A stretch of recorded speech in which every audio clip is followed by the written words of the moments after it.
Cut the crap, Crockett! That's what he barked across the chamber, voice thick with arrogance, hands folded like power couldn't bleed.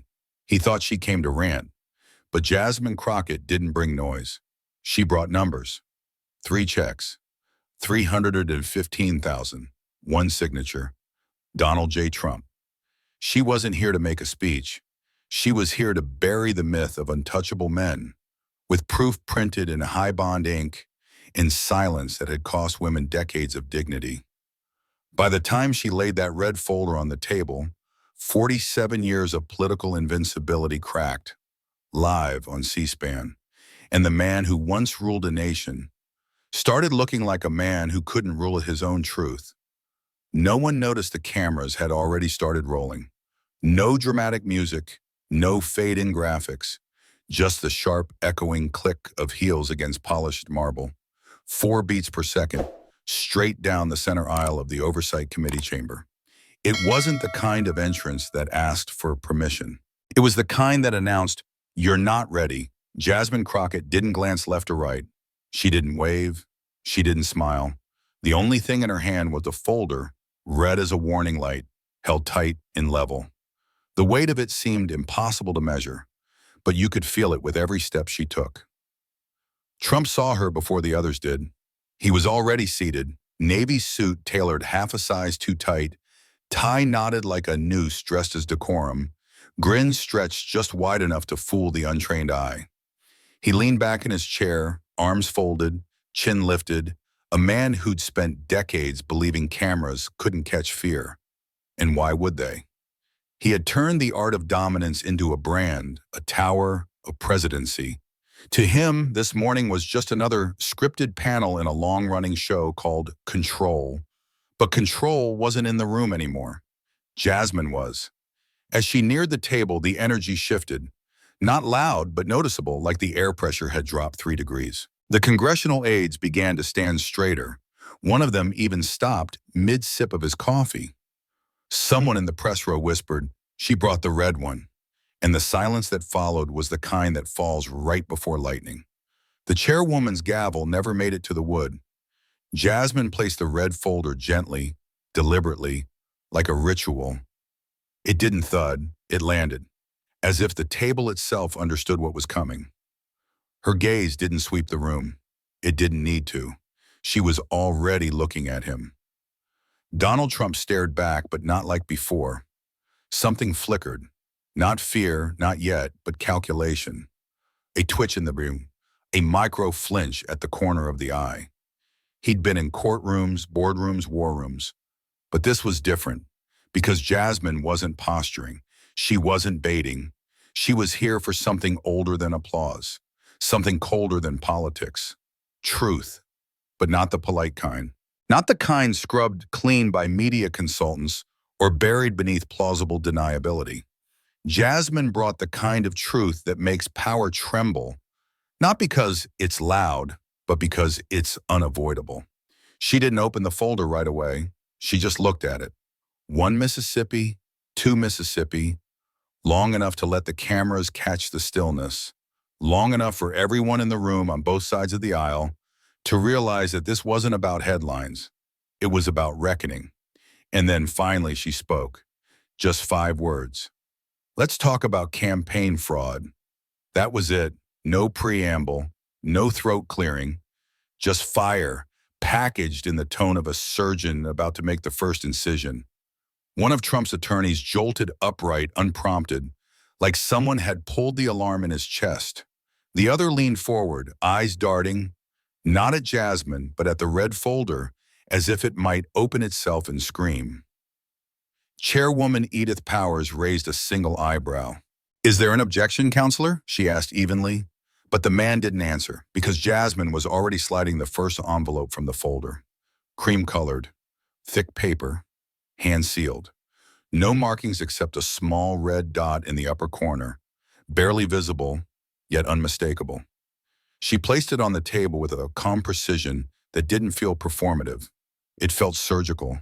She aligned it to the left, then pulled out a second envelope. No markings this time, placed in the center, then a third, slightly creased, like someone had gripped it too tight just before surrendering it. She laid it on the right, a row of silence. 3 coffins for 3 secrets. No one in the room blinked. You could hear a pencil roll off a desk and hit the carpet. You could feel the heat coming off Trump's legal bench. And then Jasmine did the one thing no one expected. She said nothing. She just looked at Trump. Not over him, not through him, at him. Like she had memorized every inch of his confidence and now came to peel it away layer by layer. He didn't flinch, but his smirk was gone. It had drained from his face the way light leaves a hallway right before the power cuts. His jaw locked. His fingertips tapped the chair once, twice. Jasmine broke the silence. Not with a monologue, not with anger, with documentation. She opened the first envelope. A check slid out. The ink still crisp despite its age. Dated October 18th, 2006. Amount $130,000. Payee Stephanie Clifford. Memo line, consultation, discretion. The entire room knew the name. Stormy Daniels. She didn't say it. She didn't need to. Truth doesn't always require narration. Sometimes it's just a matter of letting people read what's always been there, buried under distraction, delay, and denial. And this was only the beginning, because Jasmine Crockett wasn't holding evidence. She was holding consequences. They didn't realize it yet, but something in that chamber had already shifted. Not just the temperature, not just the silence. It was something deeper, heavier, like a pressure drop right before a building collapses. Jasmine's hand, still steady, reached into the folder once more. She didn't raise her voice. She didn't announce her next move. She simply drew out the second envelope, identical in color, but marked by a subtle red dot in the upper corner. Small enough to be missed by the careless, but too precise to be accidental. She placed it on the table with the kind of care one might use at a memorial. Then came the second envelope. This one had no markings. Plain, silent, neutral. But in its very blandness, it whispered complicity. She laid it directly in the center of the table. Balanced, calculated. Then the third, slightly creased at the top right corner, like someone had pinched it too hard, or changed their mind just before letting it go. She hesitated for half a second, just long enough for everyone in the room to feel that this one carried something different. Then she placed it down. 3 envelopes, cream-colored, untouched by time, untouched by conscience. One with a red dot, one blank, one bent. Jasmine said nothing. Her silence spoke louder than any monologue. She lined them up like gravestones, left, center, right. The camera panned slowly, lingering on them the way a funeral photographer might hesitate over 3 identical caskets. Somewhere in the back, a reporter stopped typing. A junior aide, no older than 22, dropped her pen. The sound echoed too loudly against the hush. Jasmine didn't flinch. Trump, for the first time in the entire hearing, inhaled sharply, not enough to seem startled, but enough for those who were watching closely. His chest lifted, held, and then didn't fall. He had stopped breathing. 3 envelopes, and the man who had once held nuclear codes and trade deals in his palms suddenly looked like he couldn't control the oxygen in his lungs. No one knew what was in them yet. Not even the committee, not even his lawyers. But the way Jasmine laid them down, methodically, deliberately, like steps in a choreography only she understood, it didn't matter. Their mere presence was accusation enough. The red dot wasn't just a marking, it was a signal, a drop of blood in still water. A warning that what lay inside would pierce through layers of denial, legalese, and polished political spin. The blank one? That was the kind that dared you to guess. It had the look of something ordinary until it detonated. And the third, the bent corner, the hesitation, held weight beyond monetary value. It held something personal, something that wasn't meant to be archived, let alone exposed. Trump's attorneys leaned toward each other, whispering quickly. The one on his left, Reynolds, grabbed a legal pad and scribbled something frantically. The other, a younger man in a Navy suit that looked too clean for war, started flipping through a binder that had no answers for what was on that table. And still, Jasmine said nothing. She kept her left hand resting gently, protectively, over the third envelope, as if shielding it, or perhaps warning the world that once it was opened, there would be no returning to the comfort of not knowing. Then, finally, she spoke, but not to Trump, not to the chairwoman, not even to the cameras. She spoke to the room. "I was told once that silence is just another form of complicity," she said, voice low but sharp as glass. "But what they don't tell you is that silence also stacks. Over years, over decades, until one day it becomes so heavy, it doesn't just crush the truth, it buries the people who carried it." She looked at the envelopes, then at the people watching. These three were never meant to be opened. And in that moment, a wave passed through the room, not audible, but palpable, like the collective understanding that secrecy isn't passive, it's orchestrated. These weren't random documents. These were surgical extractions from a system that had built itself on erasure, that had learned to codify silence as settlement, to mark shame as consulting, to launder pain into plausible deniability.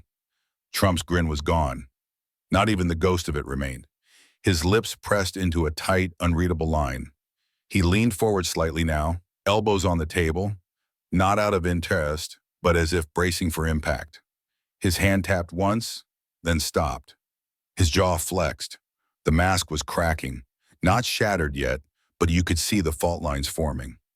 Jasmine stepped back just half a pace, as if giving the room space to catch its breath. No one dared to speak. Not the senators, not the press, not even the staffers trading glances like gamblers who know the deck just changed. The air held still like a held confession. And then Jasmine said, softer than before, "One for the lies paid with the campaign funds, one for the silence brokered through media, and one for the voice they tried to erase permanently." She glanced back at the third envelope. The bent corner caught the light, and everyone in the room knew that was the one that would hurt the most. But Jasmine didn't reach for it. Not yet. Some truths need to ripen in silence before they're sliced open. Instead, her hand shifted to the first envelope, the one marked with the red dot, a scarlet breadcrumb left for those who knew how to read power's quiet choreography. Without ceremony, she peeled it open. No gasp, no drama. Just the soft rustle of paper, the whisper of consequence. She slid out the check. It was aged, but pristine, a museum piece of hypocrisy. Dated October 18, 2006. The figure, $130,000. Payee, Stephanie Clifford. But the room didn't need her legal name. They knew her as Stormy Daniels. The memo line read, "Consultation," just that. One word, tidy, sanitized. But everyone knew what it meant. It wasn't about advice. It was about disappearance. Jasmine held it up, not to the committee, not to Trump, but to the lens. The C-SPAN camera zoomed in. The ink shimmered under the fluorescent lighting. The signature at the bottom, Donald J. Trump, sat bold and unapologetic, like it had nothing to hide. But in that room, it burned like a confession no one had the courage to speak. Trump shifted, not mo, just a twitch in the corner of his mouth, a subtle tightening of his jaw. But for a man who had made a career of owning every room he walked into, the change was seismic. His arms, once crossed in smug ease, now lay stiff at his sides. His gaze, which earlier danced between smug and dismissive, had gone flat, like a man reading his own obituary one headline at a time. Jasmine didn't gloat. She didn't even blink. She simply laid the check down on the table, face up, letting the name and numbers glow like an indictment in real time. Then she spoke, her voice low, unwavering, as if reading from a ledger rather than launching an accusation. This check was written 11 days before the midterms. It came from an account registered to a legal entity connected to Mr. Trump's personal attorney. But the money didn't go to legal advice. It didn't go to campaign logistics. It went to silence a woman.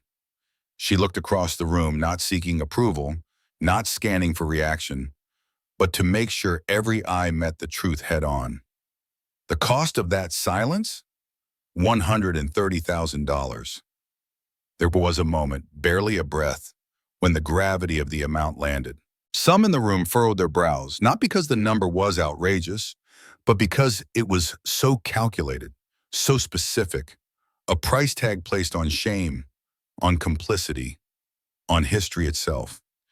It was logged as a consultation, she continued.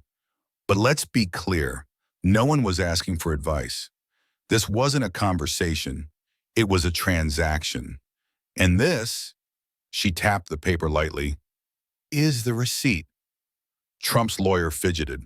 A whisper passed behind the press bench. One senator scribbled something on a notepad in frantic shorthand. Another leaned into his mic, then stopped, like he didn't trust his voice to survive the moment. And still Jasmine wasn't finished. She stepped toward the monitors, pressing a small remote in her palm. The screen behind her lit up.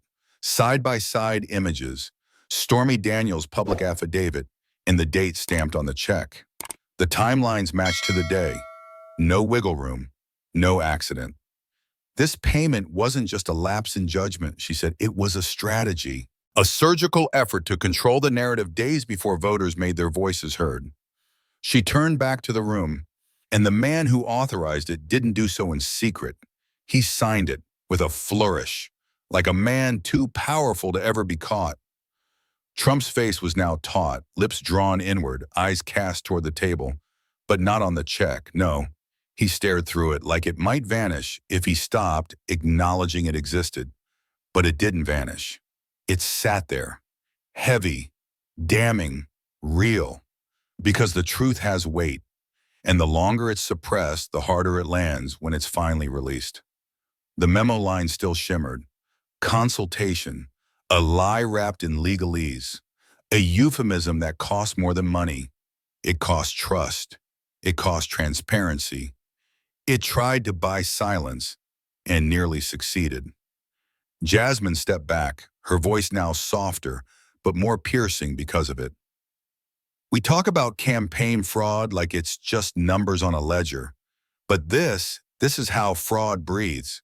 It's how betrayal is funded. It's how voters get manipulated without ever seeing the strings. She paused. Let that hang. Because when you pay to keep someone silent, you're not protecting a family or a legacy. You're protecting a lie. The check remained on the table as if daring someone, anyone, to pick it up and deny what it said. But no one moved, because they all knew that wasn't just Stormy's silence bought for $130,000. It was the American public's silence too. And Jasmine Crockett had just torn the receipt in half, without ever raising her voice. She didn't hesitate before reaching for the second envelope. There was no dramatic pause, no need to scan the room. She already had it. Their attention, their unease, their reckoning. The second envelope was smooth, blank, nothing to mark it, nothing to hint at the storm sealed within. Jasmine slid her fingers beneath the lip and opened it slowly, with the steady calm of someone trained to hold a scalpel without flinching. What emerged wasn't paper. It was a pattern. She drew out the second check and held it lightly between two fingers, careful not to crease it, as if knowing the weight wasn't in the ink, but in the implication. Dated November 12, 2006, amount $150,000. Payee, Karen McDougal, issuer, American Media Inc. The room seemed to tilt again, subtle like a shift in gravity, but enough that every aide leaned just a little closer and every senator, regardless of party, glanced sideways to gauge reactions. Jasmine's voice didn't break the silence. It slipped into it like a blade. This check was issued not by a lawyer, not by a campaign official, but by a media company, American Media Inc., an outlet known less for journalism and more for burying stories before they ever saw the light of day. She turned the check so the memo line faced the cameras. Rights purchase, never publish. The phrase hit like a slap in a cold room. For a moment, there was nothing. No coughs, no whispers. Just the unmistakable sound of collective realization settling in like fog, thick and irreversible. This wasn't just about payoff. This was industrialized silence. Silence turned into a business model. Silence bought wholesale and resold as control. Jasmine laid the check beside the first. They didn't look like weapons, but they were. Two checks, side by side, documents so clinical in appearance, so routine in formatting, yet each one detonated something sacred. Stormy's was shame, Karen's was strategy, and this time the betrayal was broader. Because while Stormy's name had danced through headlines for years, Karen's had been muffled, intentionally, buried not with denial but with ink, disguised as discretion, dismissed as fiction. Jasmine looked at the check again, then at the committee. This wasn't a settlement, she said, her tone sharp but measured. It was a purchase agreement for a woman's story. Her voice, her rights. They bought it. They shelved it.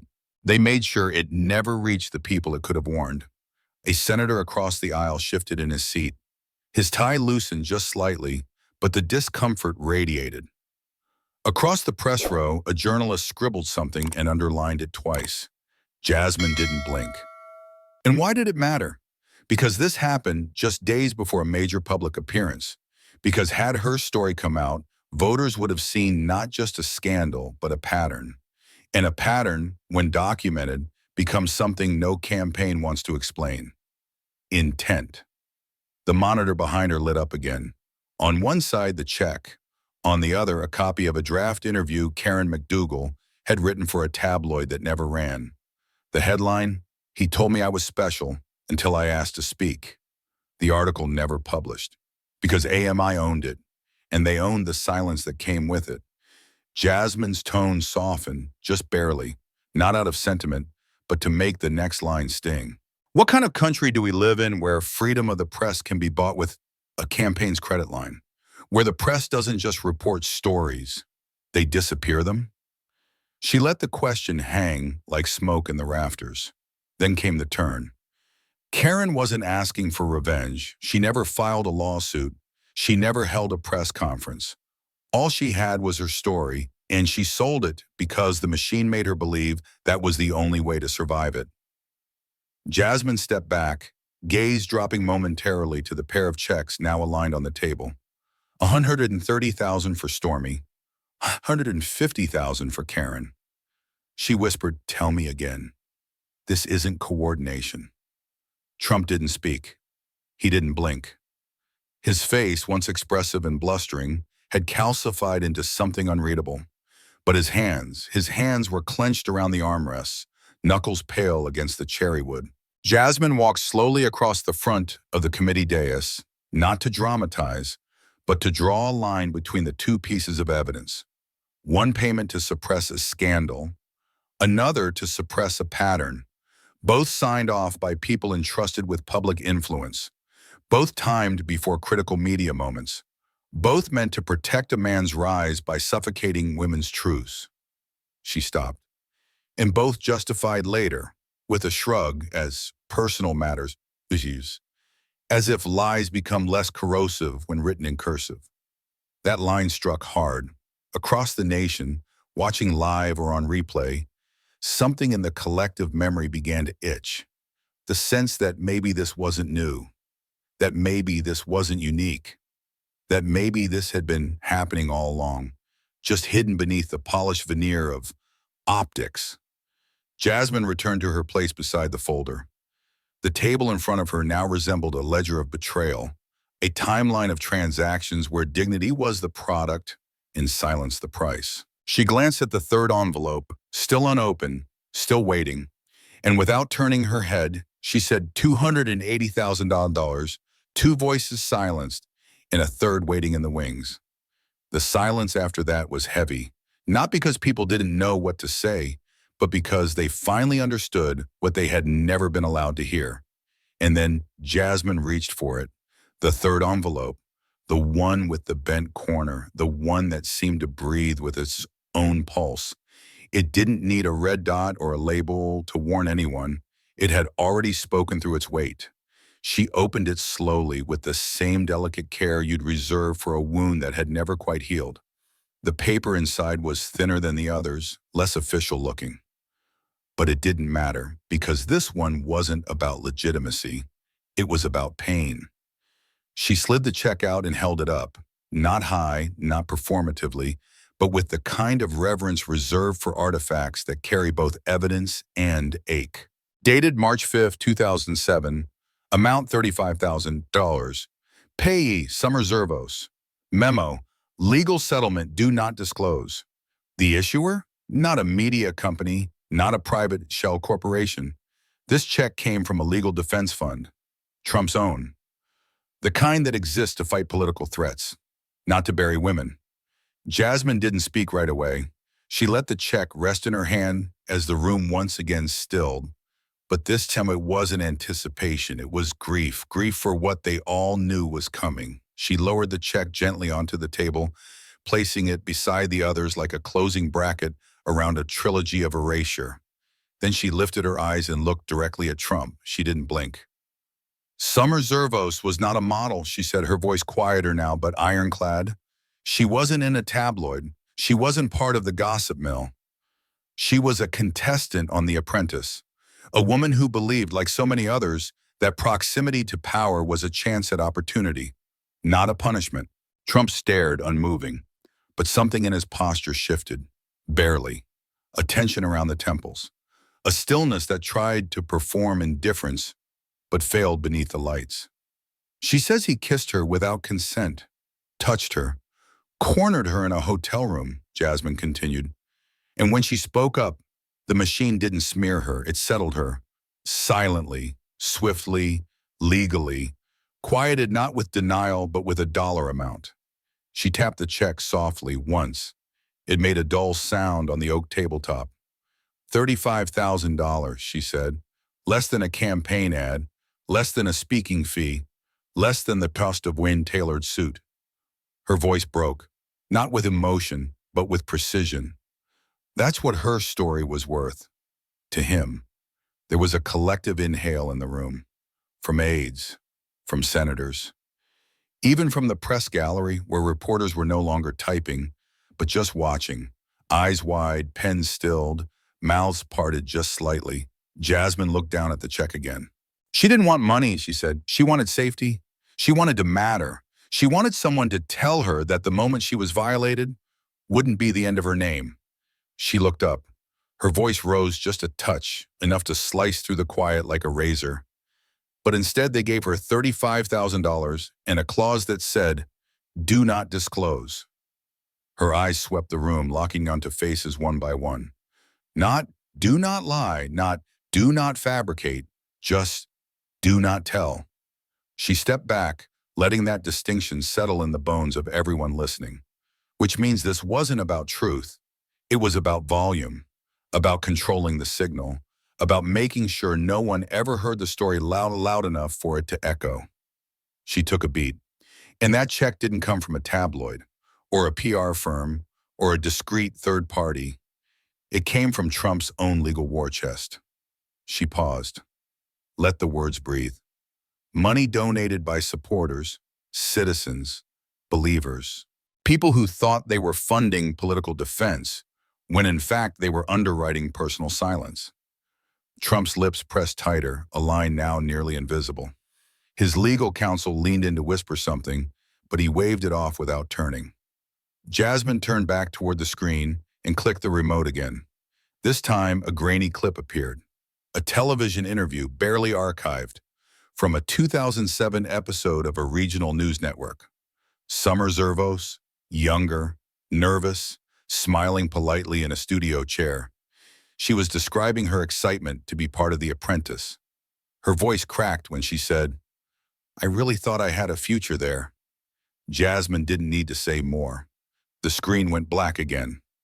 She stepped forward, slow, methodical, and stood behind the three checks now aligned like a triptych of political decay. Then, without lifting her voice, she delivered the line that would fracture headlines for weeks to come.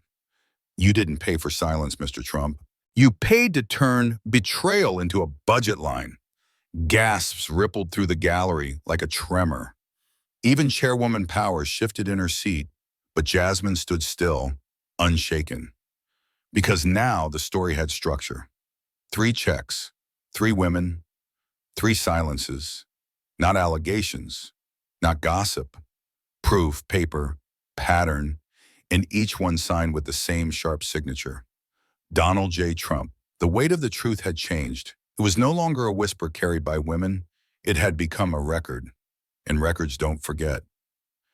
Jasmine turned toward the main monitor behind her. No hesitation, no drama.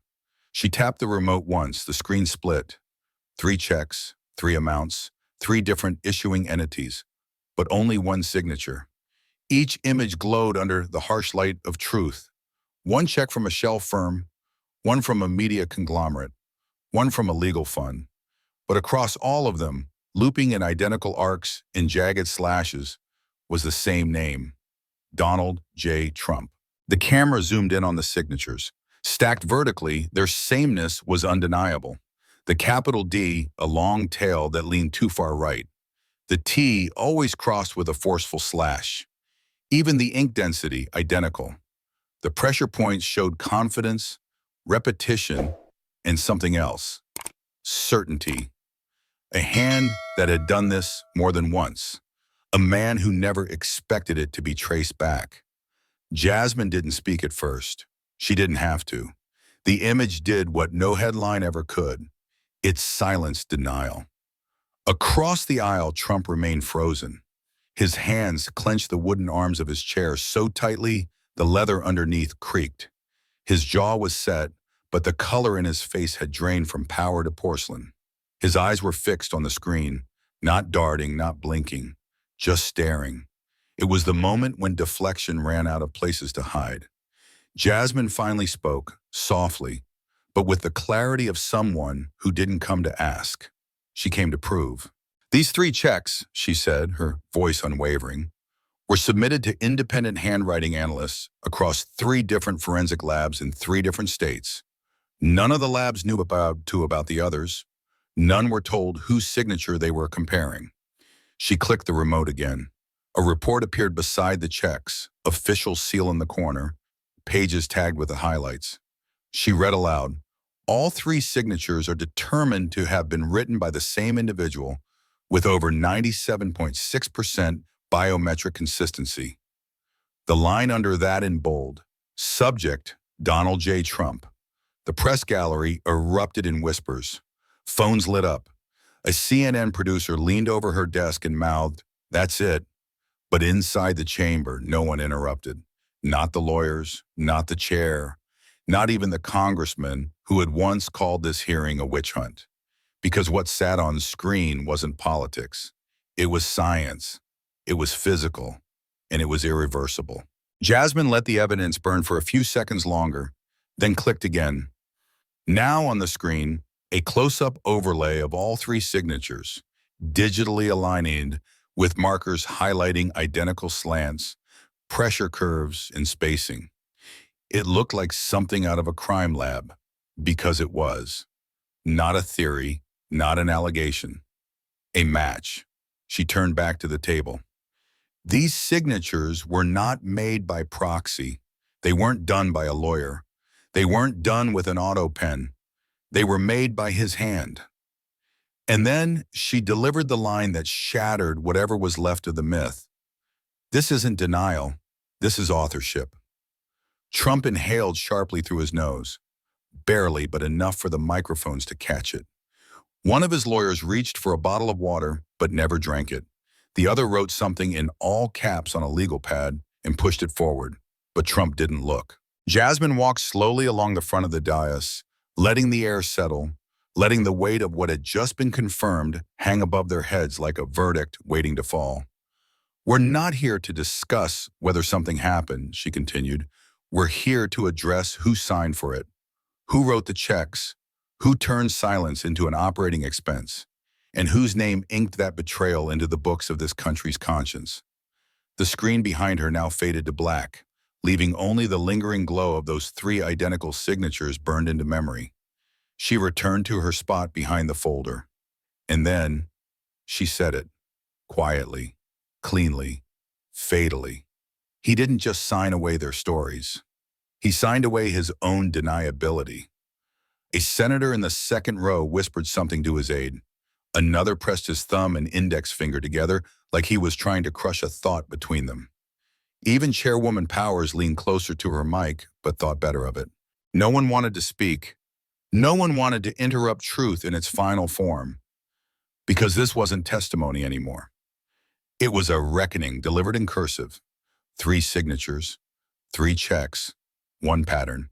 And that pattern had a name. Donald J. Trump. He didn't rise, he didn't flinch, because now his handwriting had become evidence. And the room? It knew exactly what kind of man leaves a trail written in ink when he never thought anyone would follow it. But Jasmine Crockett wasn't finished, not even close, because there are receipts and then there are ledgers. And while the former shows transactions, the latter shows patterns, intentions, structures, systems. And today, she had someone who'd kept both. The side door opened quietly. No fanfare, no announcement, just the soft, almost hesitant entrance of a woman in her late 40s, dressed in a plain navy suit, hair pulled back, clutching a thin file folder like it might evaporate if she let go. Her nameplate had no title, no flourish. Lisa Cohen. There was no applause. No press knew her name. She wasn't a whistleblower turned celebrity. She had never spoken to the media, never posted cryptic tweets, never worn a wire. But in her silence, she had documented everything. Trump's head didn't turn, but his body stiffened, as if his instincts recognized her before his memory did. Jasmine nodded toward her gently. "Thank you for being here, Miss Cohen." Lisa sat down at the witness table with the practiced caution of someone who had once moved freely through powerful corridors, before learning how easily access becomes isolation. Her hands trembled slightly as she opened the folder. But her voice? It was steady. "I was a mid-level accountant at the Trump Organization," she began. "I worked in internal controls and reporting from 2004 to 2009. Jasmine leaned forward. "And what exactly did you bring with you today?" Lisa slid a document onto the table. It was a ledger page, rows of numbers, columned codes, dates, allocations. From a distance, it looked ordinary. But at the top margin, scribbled in fast, slanted handwriting, was a note that silenced the room. "See legal if press asks." Jasmine walked toward the screen, where the document now glowed behind them. "And these entries here," she pointed, "they don't appear in the general ledger available to auditors?" Lisa nodded. They were part of a protected subledger. Only 3 people had access to it. Jasmine tilted her head, inviting the answer. Lisa looked up. Her eyes didn't flinch. "Me, the CFO, and Donald Trump." There it was. The wall cracked not by scandal, but by routine. A simple spreadsheet, a note in the margin, a name said plainly. Trump shifted in his seat, his hands unclenched, then reclenched. One of his lawyers leaned in, but he waved him off again. It wasn't a courtroom tactic he needed now. It was a time machine, and no one had invented one fast enough to undo what Lisa just said. Jasmine tapped the screen again. "Can you walk us through these 3 entries?" Lisa nodded. "The first," she said, "is a payment labeled consulting, but the name was redacted from the official report. The actual line item here is tied to a check made to Stephanie Clifford." Stormy Daniels. The second entry, she continued, was marked PR hold, listed as a deferred marketing expense. That one aligned with the payment made to American Media Inc., Karen McDougal. And the third, her voice quieted just slightly, is listed as legal risk, employee resolution. The amount, $35,000. Summer Zervos, 3 women, 3 codes, 3 layers of bureaucratic cover, and 1 handwritten note beside them all. "See legal if press asks." Not investigate, not escalate, not explain. Just see legal. A phrase that isn't policy. It's avoidance, it's strategy dressed in cowardice. Jasmine leaned against the table slightly, letting the room breathe it in. "Ms. Cohen, were you ever instructed to manipulate these entries?" Lisa paused, then nodded. "Not directly, but I was told to optimize optics before reporting cycles, which meant renaming entries, shifting line items, adjusting internal labels to match external narratives. And who gave those instructions? Lisa looked down. Her voice didn't waver. They came from the CFO, but I was told they were approved. Upstairs, Jasmine pressed. And upstairs referred to? Lisa didn't look away this time. Mr. Trump. The sentence was soft, devastating in its normalcy, because in this world, power doesn't scream. It whispers edits. Jasmine nodded slowly. She let her silence serve as punctuation. Then she turned back to the committee. Let the record reflect, she said, that these payments were not random. They were not isolated. They were not incidental. They were cataloged, labeled, filed. She paused, then added, and they were approved. The screen behind her shifted one final time, now showing the three entries aligned beside their corresponding checks, side by side like crime scene photos. Power, Jasmine said, isn't evil because it's large. It becomes dangerous when it starts believing no one will dare look directly at it. Lisa Cohen sat still, her hand resting atop the ledger like a final heartbeat. And for the first time all morning, Trump looked, not at the evidence, not at the screen, but at Lisa. And for the first time in years, he blinked. Jasmine didn't press the moment. She let it land, let it settle into the oxygen of the chamber like a trace of smoke from a fire someone had insisted for years never existed. But fires leave marks. Heat, smoldering residue in the air. And what Jasmine had next wasn't smoke, it was sparkle. She reached into the red folder one final time, not for a check, not for a statement, but for something that shimmered under the courtroom lights. A thin slip of fine paper, white with Tiffany blue embossing across the top. The font wasn't bold, it didn't need to be. The name alone was Power, Tiffany and Com. Jasmine held the invoice up for the committee, but it was the cameras that captured its weight. December 2006. One emerald teardrop necklace, 18. Platinum chain, 150,000. 00 original order name, KM. The initials sat cold and sharp on the receipt, KM. And for a moment, the chamber paused in confusion. But only for a moment, because everyone who had been listening already knew. Karen McDougal. A breath caught in someone's throat. Papers rustled too loudly from the press box. One of Trump's aides lowered their gaze. Jasmine didn't look up as she read the next line. Her voice was even, clinical, as if detailing a routine expense. On December 11, 2006, this necklace was purchased under the initials KM. 2 days later, the order record was modified. The name was changed, address rerouted. The package was reassigned to Melania Trump. It hit the room like a ghost walking through the door. Because jewelry doesn't lie, it doesn't misremember, it doesn't spin press releases. It just sits there, gleaming, permanent. Jasmine tapped the monitor and the receipt filled the screen. Beneath it, a second image appeared, a signature from Tiffany's internal records. Beneath that, an email. Subject, redirect order. Our discretion preferred body. Client requests updated name for delivery. Original name to remain in archive only. The room shifted. This wasn't about money anymore. This was about optics camouflaging guilt, and about the one woman whose silence had always been the most weaponized, Melania Trump. Jasmine continued. We went back and reviewed every public appearance, every White House gala, every charity function from December 2006 through the spring of 2007. Dozens of events, hundreds of photos, thousands of pixels. She looked up. She never wore the necklace. The chamber inhaled, not shocked but disturbed, because the absence wasn't fashion. It was strategy. A gift never meant to be worn. A necklace never meant to be seen. An offering never meant to be loved. Only meant to distract. Jasmine leaned closer to the microphone, not to raise her voice, but to draw the room in tighter. We don't believe this was a gift. We believe this was a shield, not for love, not for apology, but for narrative. She opened a small velvet box and revealed the item itself, the emerald necklace. It was stunning, unworn, untouched, as pristine as the day it was purchased.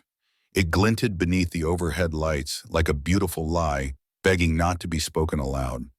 And then she said what no one else dared to put into words. Two women were paid to disappear. One woman was handed a diamond, and all three were meant to protect the same man. Trump didn't blink this time. He stared at the velvet box like it might turn to flame. His fingers twitched against the armrest. His mouth moved as if forming a rebuttal. But nothing came. Because what could be said? This wasn't tabloid gossip. This was inventory. Jasmine gestured toward the necklace. And yet, the First Lady never wore it. No photo, no occasion, not even a private appearance. She paused, eyes narrowing just slightly. So we ask, why give something that's never meant to be seen? Why reroute a gift bought in another woman's initials? Unless it wasn't a gift at all. Unless it was a distraction, a curtain, a cover story, to keep the cameras facing the wrong direction. The implication didn't need to be spoken. Everyone in the room saw it, felt it. This necklace was never about Melania. It was about Karen. It was a silencing tool wrapped in platinum. A misdirection glittering in green. A calculated gesture meant to manufacture unity where betrayal lived. And it worked, until Jasmine traced the receipt. She closed the box slowly. The soft click of its latch echoed louder than any gavel. Then, without fanfare, she laid the receipt beside the three checks. 4 artifacts, 4 different forms of silence, 1 signature of power. And in the space between them, an entire presidency balanced on the hope that no one would ever draw a line between a $150,000 necklace and the women it was meant to eclipse. Jasmine looked at the committee. This wasn't a love story, it was a cover-up with a clasp. And for the first time, the sparkle didn't shine. It exposed. She let the velvet box rest beside the receipts. The emerald inside didn't glisten anymore. It seemed to darken under the weight of the moment, a symbol stripped of sentiment. But what came next didn't shimmer. It trembled. Jasmine reached into the red folder one final time, not for evidence this time, but for something far more intimate, far more fragile. A letter, cream-colored, folded once, no return address, no signature, just 5 words written in faint blue ink across the top. East Wing, January 2021. The room stiffened. It didn't gasp, it held its breath, because everyone knew what that date meant, the end of an administration. The final days before a helicopter lifted off the White House lawn, the last hours before power changed hands, and a chapter of American history was hastily closed. Jasmine held the letter between her fingers, but not like evidence, more like memory. She unfolded it slowly, and even the air seemed to tighten. We received this document anonymously 3 weeks ago, she began. No signature, no address, just handwriting. We submitted it to the FBI for forensic analysis. She raised her eyes. The handwriting belongs to Melania Trump. That sentence didn't land. It echoed, like a dropped stone in a marble chamber, rippling through every corner. Trump, who had until now remained tense but static, shifted. Not a lot, just enough. He no longer leaned back in his chair. He sat upright, shoulders drawn in, like the floor had begun to tilt beneath him. Jasmine looked down at the letter and began to read. I chose silence because I thought it protected Barron. But silence became my prison. The words didn't roar. They sank. There was no anger in the ink, only resignation, weariness, the sound of a woman no longer trying to convince herself of the lies she had lived beside. I smiled when I didn't want to. I stood beside him while he lied to the world and used my image to wash himself clean. The gallery was still, no typing, no whispers. Even the aides, normally immune to drama, were watching like the truth itself had just walked into the room. He told me no one would believe me, that I was a nobody without his name, and for a long time, I believed that too. Jasmine's voice didn't waver. It didn't crack. It simply flowed, measured, deliberate, like she wasn't reading a letter but unsealing a confession. I saw the necklace receipt. I saw the checks. I saw the women. I stayed quiet because I was afraid. Trump's face turned ever so slightly, his eyes locked on the page in Jasmine's hand, but his jaw clenched. Not in anger, not in control. It was the posture of someone seeing a chessboard 6 moves too late. Jasmine turned the page over, one final paragraph. This is not about guilt. It's about escape. I stayed quiet to survive. But if I keep quiet now, someone else may never make it out. She lowered the paper and laid it gently next to the emerald box. The table, once filled with numbers and memos, now held something heavier. A voice that had never been heard until now. Melania's. Not the first lady, not the public figure, not the photo op, but the person. A woman who had stood in silence beside a monument of power and slowly watched it rot from the inside, unable to speak until it was too late to matter. And yet, somehow, she had spoken. Just not to cameras, not on social media, not to bookshelves, but on paper. Quiet, private, permanent. Trump didn't move. He sat still, but no longer straight. It was the posture of a man unraveling from the inside out. His authority, once unshakable, now sat beside a necklace never worn and a letter never sent. Jasmine turned to the committee. I don't bring this forward for spectacle, she said, tone clear but steady. I bring it because it belongs here, next to the evidence, next to the silence, next to the systems that were built to keep women invisible. She let her eyes land on the row of objects now lying before her. 3 checks, 1 emerald, and 1 letter. She looked up once more, but not at the committee. At him. Mr. Trump, if your signature was the ink that tried to silence these women, then this, she gestured to the letter, is the voice you never thought would rise. And it had risen. Not with a microphone, not with a rally, but with a whisper that turned the room into a tomb. Because sometimes when truth finally speaks, it doesn't scream. It simply refuses to stay buried. But not all truths come from podiums or letters. Some arrive wrapped in oxygen tubes and fading time. Jasmine turned slowly toward the screen behind her. This time there was no paper, no artifact, no box. Just a soft click of the remote and a gentle flicker of the monitor as it illuminated with an image that stopped every breath in the room. A hospital room. Dim, still, the kind of place where machines beep quietly and time doesn't march. It crawls. A man appeared on screen, mid-60s, hollow eyes, skin pale, almost translucent against the starch-white pillow behind him. A thin nasal cannula traced across his cheeks. His voice was soft, strained, but clear, and his name, though redacted from the record, had already whispered its way through every legal corner of the investigation. Thomas Drexler, former senior accountant for the Trump Organization. Not indicted, not disgraced, just forgotten. Until now. Jasmine stepped back. She said nothing. She let the man speak, because this was his moment. I'm sorry I can't be there in person, Drexler began, his voice breathy but resolute. I've got more tubes than time these days. A few polite chuckles rose, then fell just as quickly. He inhaled carefully. There's a phrase I heard when I first joined the Trump Organization, he said. They said, nothing's illegal if no one's looking. It was a joke, but we lived by it. The room sat stone still, Trump's head tilted just slightly toward the screen. His fingers tapped once against the table, then stopped. I wasn't in the room when those women were silenced, Drexler continued, but I was the one asked to make the math work afterward.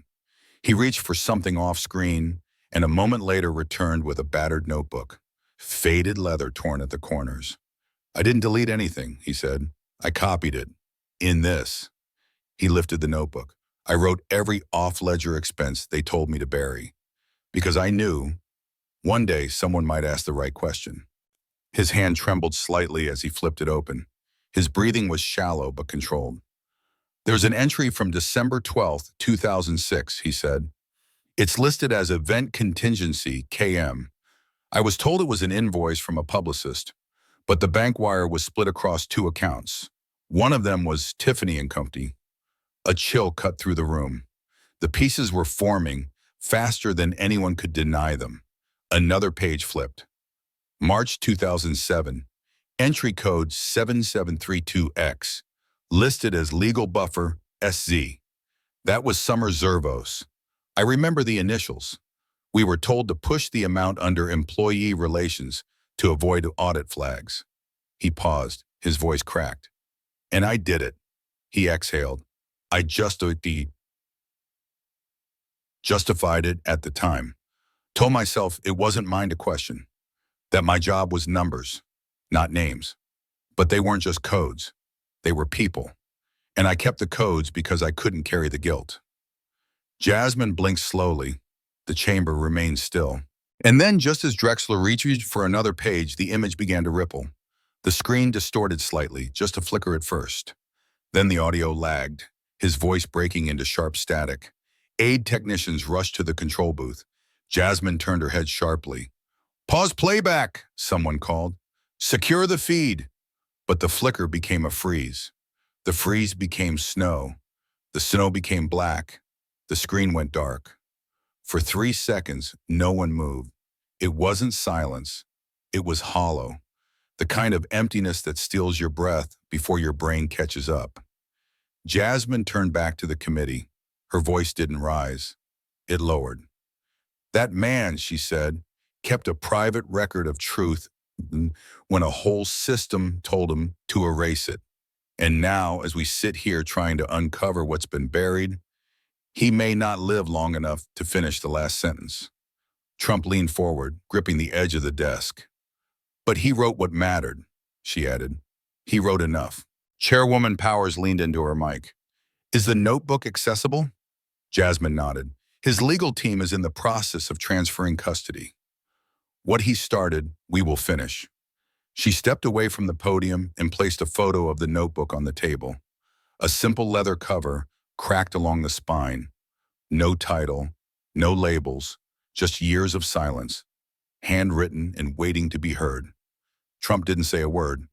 He stared at the notebook like it was a ticking clock with his name engraved beneath every line. And outside that room, somewhere in a hospital bed bathed in the dull hum of failing machines, a man who once made secrets disappear had finally left one behind that couldn't. Inside the chamber, the air shifted again, not with drama, but with decision. Jasmine stepped back from the table. Her hands, once filled with evidence, now rested at her sides. Her job for the moment was done. Now it was theirs. The committee clerk stood slowly, a paper in hand. The resolution was brief. The intent, anything but. Motion to subpoena all financial records, personal, campaign, and post-presidency, relating to Mr. Donald J. Trump. The room held still. "Roll call vote to commence." The words triggered a chain reaction. Slow, steady, and irreversible. One by one, senators called out their votes. Names echoed off the marble walls like footsteps in a cathedral. The Democrats held their line. Every one of them. Their eyes clear and firm. Then came the Republicans. One by one, most answered exactly as expected. Nay. Nay. Nay. Until the name David Langston was called, he wasn't just another vote. He was a believer. A hardline conservative from Ohio. He had defended Trump through impeachment, stood beside him after January 6th, and once called the hush money allegations pillow talk politics. The clerk called his name again. Langston leaned forward. His mic clicked on. He paused. Just half a second, too long. "Aye." The word landed like a dropped match in a room full of gas. There was a beat of stunned silence. Then the chamber erupted, not in shouts, but in realization. The math had changed. The wall had cracked. Jasmine didn't blink. But across the aisle, a member of Trump's legal team whispered something under his breath. The microphone closest to him caught it. "We just lost." The final count, 53-47. The motion passed. A subpoena would be issued. Not for a headline, not for spectacle, but for everything: bank statements, wire transfers, tax returns, loan records, donations, invoices. The architecture of Trump's financial empire was no longer a fortress. It was now a crime scene in waiting. Trump still hadn't spoken. He stared forward, eyes unfocused, as if trying to compute the moment too quickly for his own brain to catch up. Langston didn't celebrate. He didn't look at his party. He just closed the folder in front of him like a man placing a lid on something that had already rotted. His hand trembled slightly. Chairwoman Powers leaned into her microphone. Motion carries. Subpoena is hereby authorized. No gavel was needed. The words struck harder than wood. Jasmine stepped toward the committee table, not with triumph, but with the calm of someone who had watched history veer off script. She looked directly at Langston, not with gratitude, but with quiet understanding. You knew the truth, she said gently. You just needed permission to stop protecting the lie. Langston didn't respond, but his eyes said enough.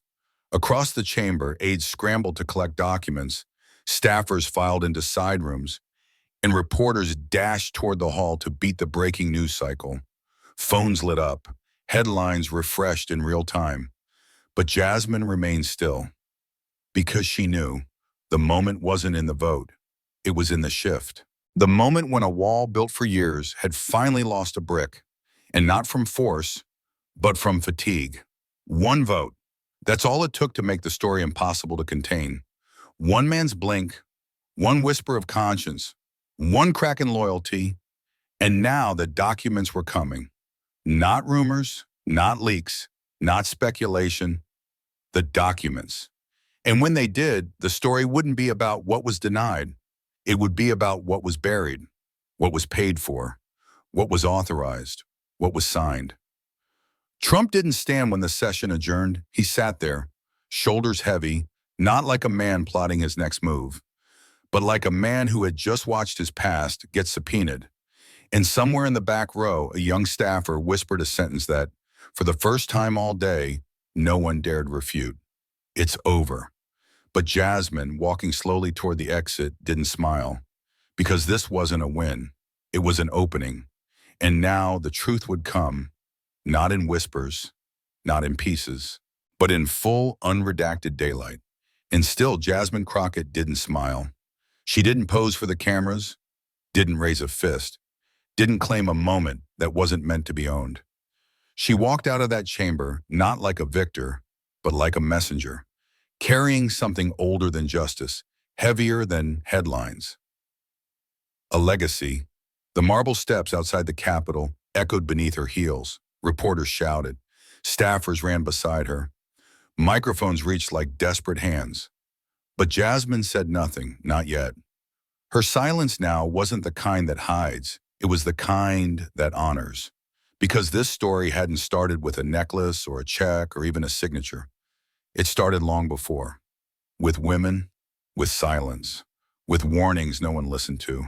And as her car pulled away from the Capitol and the city began to dissolve behind tinted windows, Jasmine reached into her coat pocket, not for her phone, but for something far more personal.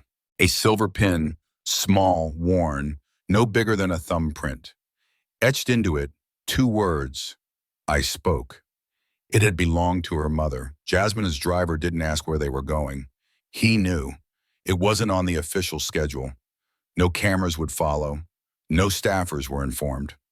The road curved through the outer boroughs, past brick schools and shuttered clinics, through streets with names Jasmine had known since childhood, and finally up a small hill lined with oak trees just beginning to brown under the weight of autumn. The cemetery was quiet. No guards, no press, just memory. She stepped out slowly, heels crunching against fallen leaves. She didn't need help finding the plot. She knew the path by heart. Margaret Crockett, 1949 to 2006. Nurse, mother, whistleblower. No epitaph about bravery, no flowery inscription. Just 3 truths, carved plainly into stone. Jasmine knelt. She didn't cry. Because her mother hadn't cried either. Not when the hospital fired her after she reported the doctor who touched her without consent. Not when no lawyer would take the case, not even when she emptied her savings just to keep Jasmine in school. No, Margaret Crockett hadn't cried. She had endured, and that was the difference. "I wish you could have seen it," Jasmine whispered, her voice barely rising above the wind. "The evidence, the vote, the letter." She paused, her fingers traced the carved edge of the stone. They listened. A small gust passed, and Jasmine smiled, not wide, but deeply. A smile of acknowledgement, a smile between generations. Then she opened her hand. The silver pin gleamed. She pinned it gently into the earth beneath the headstone, pressed it into the soil like planting a flag, not for a country, but for the women who had no voice and kept standing anyway. She sat in silence for a long moment, no script, no statement, just presence. Then she leaned in closer, not to pray, not to confess, but to ask the one question that echoed louder than any verdict could ever reach. A question not for the cameras, but for history itself. If the truth isn't spoken today, how many more will be forced into silence tomorrow? The wind stilled, the leaves did not answer, but Jasmine Crockett already knew. The only legacy more dangerous than silence is silence accepted as normal. She stood, straightened her coat, and walked away. Not from the moment, but toward the one still to come. In the end, justice is not a thunderclap. It's a steady hand that refuses to let truth be buried. This story was never just about power or politics, but about the quiet courage of those who speak when it costs the most. Because the world does not change when truth is shouted. It changes when it's finally heard. And sometimes the bravest thing you can do is refuse to stay silent. If this story made you pause, don't just scroll past. Sit with the discomfort. Share the weight. Speak the name no one dared before. Like, comment, and send it to someone who still believes silence protects power. Subscribe to Harrison Stories, where every buried truth gets its turn to breathe. Hit the bell because the next story doesn't ask for permission. It confronts. And it might just change what you call justice. This is a fictional dramatization, drawn from real wounds, real whispers, and real courage. Any resemblance to actual people or events is either coincidental or intentionally symbolic. Thank you for watching, because justice isn't found, it's fought for. This is Harrison Stories.